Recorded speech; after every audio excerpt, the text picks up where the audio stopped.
here's some top tips and techniques for getting the best out of diagnostics and making the most money.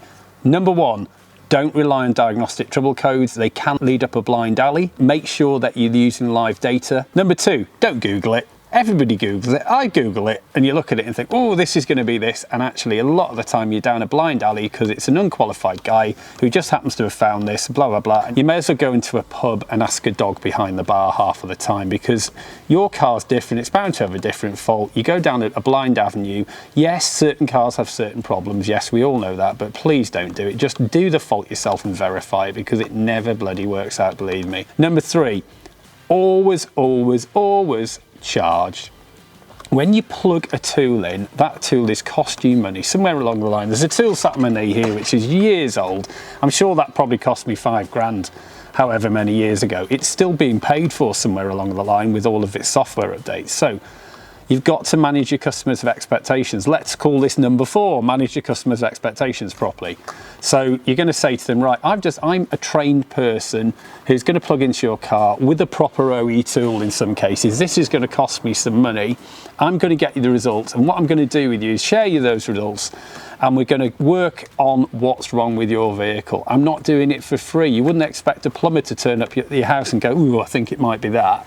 They're going to charge you a call-out charge, right? So make sure you charge every single time. You need to make sure that your dealer tool is up to date. Whether you do it yourself or you do it through somebody like Maverick with a subscription to update your tool, whatever way you want to do it, you want to make sure that that tool is up and running. You're not messing around when the customer arrives. Number six, make sure that you've had some more training. Keep up to date with your training. Do things like the IMI, become a member of the IMI, things like that. Get your training up to date and keep it moving, because one of the things I'm asked all the time is about EVs. Now, unfortunately, we are now surrounded by EVs. Whether you like it or not, they are coming, they are here. And make sure your qualifications are up to date, because you're going to be missing out on a huge chunk of the market. I'm a drag racer. I drive V8 dragsters. I love V8s. It's fantastic. You've probably seen the videos.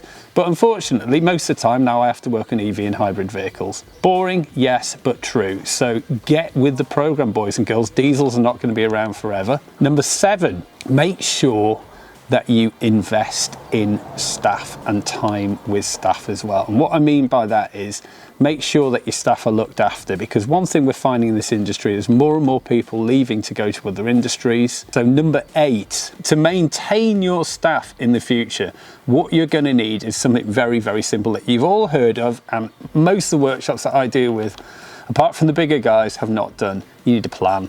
You need a business plan. You need a plan maybe to exit from your business at some point or hand it over. People think this is impossible, but really it's not. I've done it myself in several businesses over the years.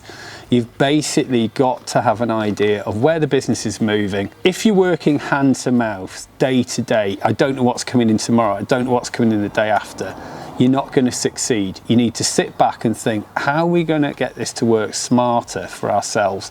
One of the ways that you work smarter is to get trained staff, is to have tooling and equipment up there and up to date. Number nine is very, very simple. I always recommend that people get coached. Now you're going to say, what the hell is coaching? And coaching is very simple. I get coached, all of our team members get coached. All it is around personal and professional developing. Now this sounds a little bit hippy-dippy until you realise that I've built several multi-million-pound businesses by having key members of staff. Number 10, absolutely find someone who's better than you to replace you so you can leave the business and go and live in Spain. I started many, many years ago when I was 21. I started my own Saab specialist company, and I didn't have an exit plan. I didn't know what I was doing. I'm now 54 and I absolutely have exit plans for my businesses now. You've got to work on that. So what else are you working for? You don't want to work till you're 60 or 70, as a lot of people have to. Try and build something in there. So work with experts, work with coaches. In fact, you can even employ me if you really want to, but you know, honestly, an exit plan is something to go for in future. I know we started talking about diagnostic techniques, but at the end of the day, there's a lot of people who are in business on their own, sat there watching this video, trying to help themselves go out there and make their mark in the world. But what I need to say to you is you do need to plan, you do need to put a strategy in, and you do need to build a business successfully. And the more professional you can be from the very beginning, or the more professional you can get, the bigger chance you've got in actually getting something for your business and having a decent exit plan and a decent living. So think about this as diagnostics, not only for the vehicle, but diagnostics for your business. If you want to know more, go to maverickdiagnostics.com.